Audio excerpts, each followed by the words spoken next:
Bonjour, bonsoir. Merci encore et encore d'être dans cette émission. Nous sommes très heureux de vous accompagner pendant quelques dizaines de minutes. Chers amis, c'est le deuxième jour, comment dirais-je, c'est le quatrième jour aujourd'hui. Oui, nous terminons demain. C'est le quatrième jour de notre session riche sur la formation des entrepreneurs. C'est une session ouverte à tout le monde. C'est gratuit et il y a des enseignements de haute facture. Tous ceux qui sont là-bas jusqu'aujourd'hui, tous ceux qui suivent, mes chers amis, il y a beaucoup de gens, ils sont émerveillés. Ils sont surpris de voir que cet homme a une capacité de faire des choses aussi qui étonnent tout le monde. La personne, c'est le coach Raphaël Diné. Il est d'origine camerounaise. Il vit aux États-Unis plus de 22 ans maintenant, où il a battu plus de 10 entreprises qui sont prospères. C'est un homme qui compte des millions. Il est expérimenté et il dispense cette formation sur Zoom. Zoom, c'est une application qui est sur Internet. Vous téléchargez Zoom dans votre téléphone. Vous pouvez aller dans nos émissions, retrouver dans la partie description, après le titre. Quand vous regardez mes émissions sur votre ordinateur ou sur votre téléphone, il y a le titre de l'émission. Après le titre de l'émission, il y a les liens que nous avons placés là-bas pour vous permettre de pouvoir suivre la session. Vous devez d'abord télécharger l'application Zoom. Zoom, c'est Z comme Zahir, O comme Oscar, O comme Oscar, M comme Marie. Donc, si vous téléchargez Zoom dans votre téléphone, vous serez à même de pouvoir cliquer sur les liens que j'ai mis dans mes émissions pour vous permettre d'aller directement dans la session. Ne le faites pas avant 13 heures, heure du Texas. Ne le faites pas avant 20 heures, heure de Kinshasa. Mais dès qu'il est 20 heures à Kinshasa, dès qu'il est 20 heures à Kinshasa, directement connectez-vous parce qu'en ce moment-là, le lien Zoom va vous connecter à la plateforme pour participer à la session. Voilà. Donc, ne ratez pas sur aucune raison. Il n'y a aucune raison pour laquelle vous pouvez manquer cette opportunité. Vous êtes dans le business,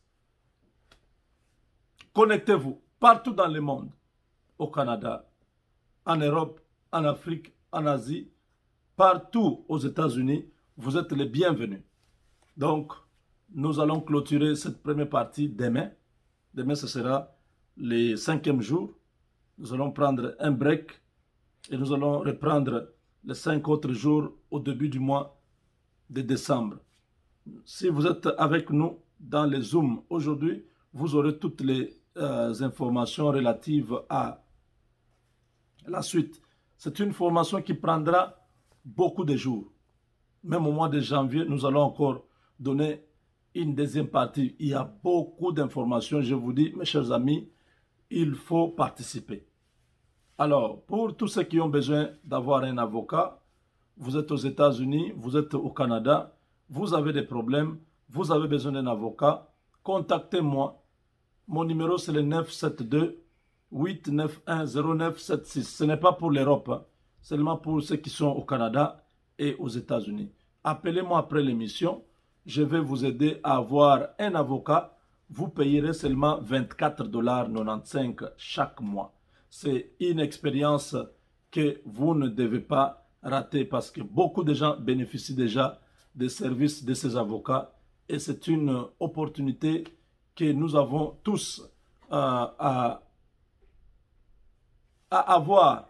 Voilà, chers amis, à Kinshasa, il y a plusieurs personnalités qui ont été consultées par le chef de l'État, qui attendent impatiemment la réponse du chef. Le président a consulté toutes les couches de notre société. Il a considéré tout le monde, même les gens qui sont toujours négligés, les chauffeurs de taxi, les chauffeurs de moto, les mamans maraîchères, les enfants de la rue qu'on appelle Chegué. Tout le monde, alors tout le monde était représenté. Cette consultation a suscité la colère dans les camps du FCC. Tout était planifié. Tout était déjà fait. Il fallait que nous puissions arriver là. Parce que le président Tshisekedi a un partenaire qui est très exigeant, c'est les États-Unis. Les Américains ne viennent pas dans un pays pour se frotter dans la corruption, se frotter dans la violation de la loi, non. Tels qu'ils sont durs chez eux avec la loi, c'est tel qu'ils veulent que partout, tous ceux qui travaillent avec eux puissent se conformer. C'est comme ça que nous nous sommes retrouvés avec un président qui a satisfait pratiquement leurs exigences, c'est-à-dire un président comme Tshisekedi, qui n'a pas un casier judiciaire chargé, lourd, qui n'a pas un passé problématique, qui est élu démocratiquement, qui applique l'état de droit, qui combat la corruption, les inégalités, les antivaleurs. Ce président-là répond aux critères de bons partenaires avec les Américains. Là où nous sommes, c'est pratiquement la dernière phase. Il faut se défaire avec Kabila.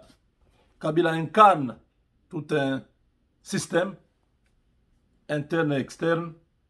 Il a de longs bras à l'extérieur, des partenaires, des Européens, des Chinois. Il a beaucoup de gens qui bénéficient. Vous voyez, Dan Gettler qui fait son retour, qui veut venir faire les beaux yeux au président de la République en disant je vais payer les taxes, je demande à tout le monde de payer les taxes. Non. Kabila, avec ses collaborateurs, ses partenaires, ont déjà perdu la RDC. Ils ont eu 18 ans. Mais c'est un bilan mitigé, catastrophique, un bilan qui a beaucoup de crimes. Un bilan que personne ne veut revoir au pouvoir. Parce que la destruction était méchante. Une destruction méchante. Le sous-sol de la RDC bradé. Les Chinois ont pris le Congo comme une colonie pour eux. Ils sont venus avec les Moïse et Kanga et tous ces gens-là. Ils ont versé à la RDC 9 milliards de dollars. Cet argent-là, la RDC nage, on ne connaît même pas qui a pris cet argent. Il y a beaucoup de procès au Congo. Les Chinois vont récupérer les concessions au Katanga, à l'est du pays, où ils vont se faire plus de 100 milliards de dollars. 100 milliards. En 18 ans, les Chinois ont pris plus de 100 milliards dans notre sous-sol. Donc, ils continuent, ils sont encore là. Mais avec ce qui est dit, déjà au mois de janvier ici, la plupart des entreprises chinoises vont fermer. Pourquoi? Parce qu'ils ne vont pas continuer à violer la loi congolaise. Ces entreprises ne se conforment à aucune loi. aucune règle. Ils ne payent pas les taxes, ils ne payent pas la TVA. Donc la TVA, c'est une taxe, taxe sur la valeur ajoutée. Ils sont exonérés, donc ils échappent à l'impôt, ils échappent à la douane. Ces entreprises-là font les bénéfices 100%. Même certains services comme l'électricité, l'eau, ils ne payent pas. Nous vous avons parlé de Lualaba Smelter, cette histoire où on est en train de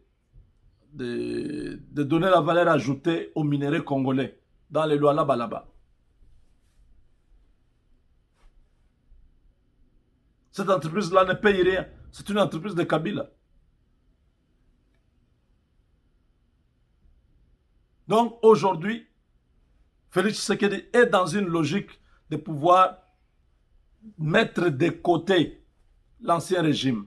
Au travers de cette consultation, la peur du FCC, c'est de démanteler leur force qui était le Parlement. Parce que chaque fois, il faisait des chantages au chef de l'État avec ce Parlement qui était majoritairement kabiliste. Maintenant, c'est le moment où nous devons avoir un informateur. Si vous voyez l'agitation, c'est parce que ces gens-là, ils ont pillé le pays pendant 18 ans et c'était grave. Tous, ils étaient en train de s'entraider, en train de se protéger, en train de se couvrir. Celui-là vole, l'autre vole, l'autre vole.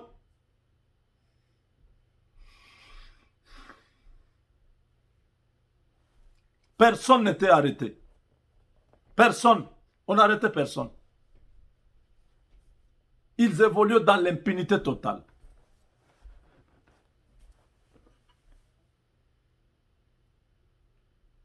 Maintenant qu'ils ont vu que Tshisekedi s'est désengagé de ce pacte impopulaire qu'on a appelé Cash FCC, cette coalition est morte. La coalition n'existe plus. La coalition c'est terminé.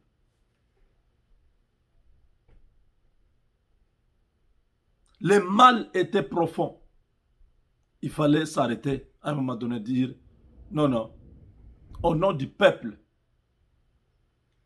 j'arrête avec cette coalition. C'est ce que Tshisekedi va faire. De son retour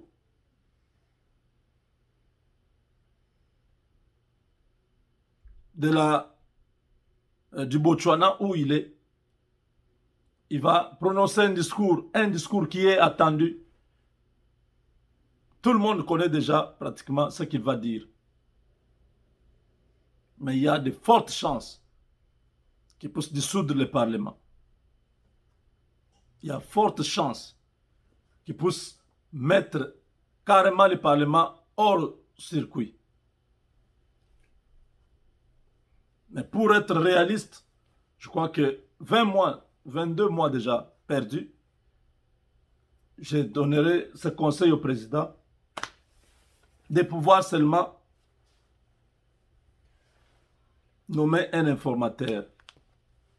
Ça serait plus logique et ça nous aiderait à gagner du temps. Donc, les 3 ans qui restent, il y a une année pour préparer la campagne, les élections. Les 2 ans, il faut poser des actions qui vont nous aider à revenir sur le programme qui a été tracé avant la campagne. Beaucoup se disent, il avait promis ceci, il avait promis cela. Jusque-là, on ne voit pas. Oui, parce que les kabilistes étaient là pour surveiller que Tshisekedi n'arrive pas à faire décoller son programme d'action. C'était ça là, le combat.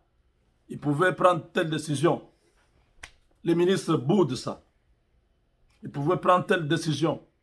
Les ministres refusent. Aujourd'hui, ils disent, c'est quel dossier que Tshisekedi avait posé que les gens de Kabila avaient refusé. Kyungwa Koumanza a fait combien? Une année. pour commencer à travailler. C'est une preuve, non? Vous voulez qu'on vous donne combien?